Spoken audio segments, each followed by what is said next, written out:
नाज़रीन, घोटकी के 5 पुलिस एहलकारन के शहीद कंदड़ धाड़ेलन मथा इनाम की सिफारिश कई वही है। SSP घोटकी तनवीर हुसैन तुन्यो 85 धाड़ेलन ते 42 करोड़ रुपया इनाम मुक़रर करने के हवाले से DIG सखर के ख़त लिखियो वियो है।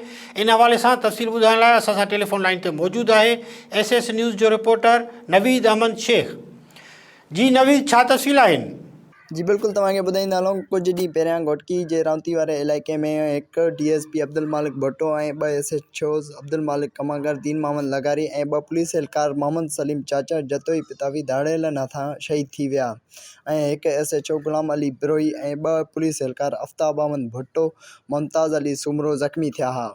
उन वाक़े खां पोइ 85 धाड़ेलन मथां SSP घोटकी तनवीर हुसैन तुन्यो पारां 42 करोड़ इनाम की सिफारिश कई वई आहे। अहिड़ो ख़त DIG सखर जावेद जिसकानी खे लिखियो वियो आहे। कुछ धाड़ेलन मथां 50-50 लख ऐं जेके मेन धाड़ेल राइब शहर, खुदाबख्श, जानू, इंडर, सनाउल्ला शहर, सूमर शहर ऐं ॿियनि मथां 1-1 करोड़ इनाम की सिफारिश कई वई आहे। जी नवीद शेख, तफ़सील ॿुधाइण लाइ अव्हां जी महिरबानी।